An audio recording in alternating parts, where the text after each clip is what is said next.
So joining us right now is Corey Lewandowski, the former campaign manager to President Trump and still a very close advisor. Corey, thanks so much for joining me. Hey, Mike, welcome to broadcasting. It's fun, isn't it?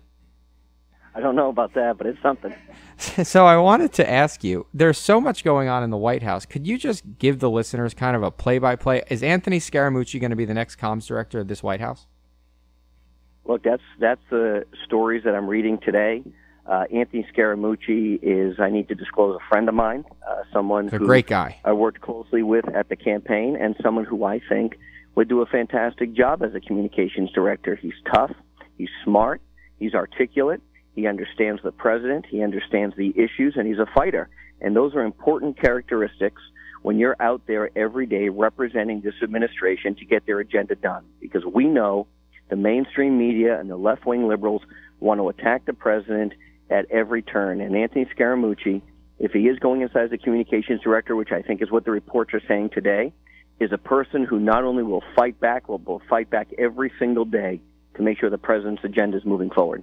And, you know, we've seen people like recently resigned, maybe fired, I don't know, Mark Corallo, people who are supposed to defend the president day in and day out, and they fail to do so.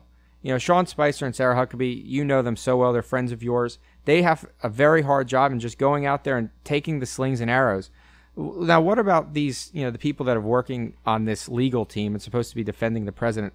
Do you think that they could be doing a better job? Or how can we be messaging? Because you and I both know this is a big nothing burger. There's nothing here.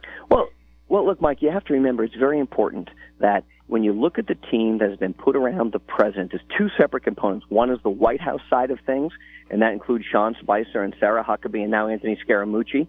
Those individuals are doing briefings there. But then you've got the other side, the Mark Corrallos of the world who, you know, was fired or left or whatever he did after a very short stint. I don't know Mark. Maybe he's a very capable guy. Never once did I see him on television defending the president on the Russia investigation.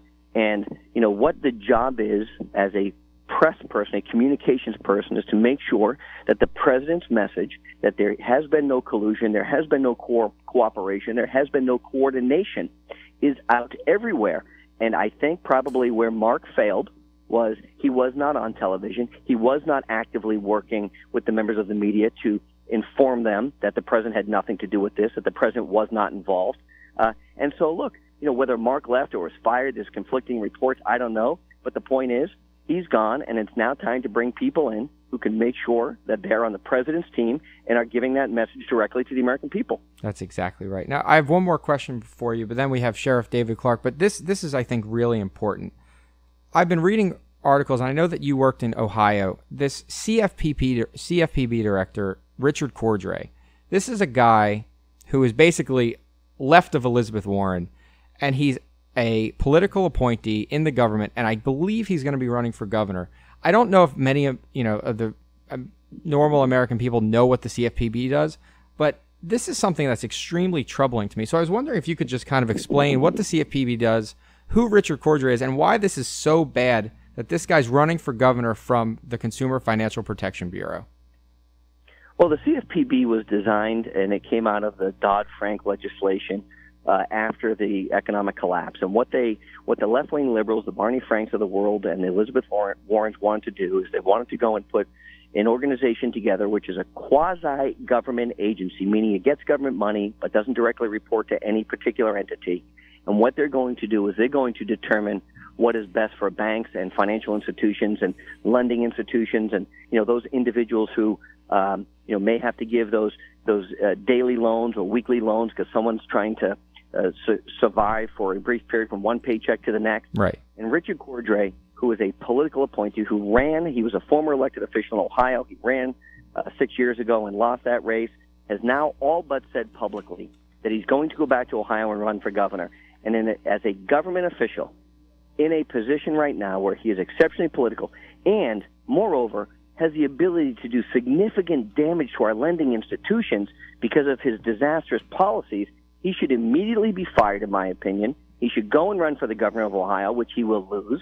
And so, look, I would call on the president and the administration to immediately fire Richard Cordray, make sure, or at minimum, make sure that he no longer has the authority to promulgate rules which would be detrimental to the industry, and that should happen immediately because you now have a political person sitting in a very powerful position who's going to use that position to enrich themselves and going to hurt small business owners who are trying to make a living in this country so that they can gain for themselves personally, and that's just wrong. And this is exactly what's so troubling. And these stories need to be, broadcasted out into the media more. But folks, this is a very close advisor of the president, former campaign manager, elected Donald Trump to the presidency. You should be calling the White House and telling the White House to fire Richard Cordray. This guy has got to go. He's exactly the kind of swamp creature that has to be eradicated. We need to get rid of him. It's time to forcefully push back on this kind of leftist lunacy that happens in Washington, D.C. Corey, thank you so much for joining me this morning. Thanks, Mike. Good luck. Thank you.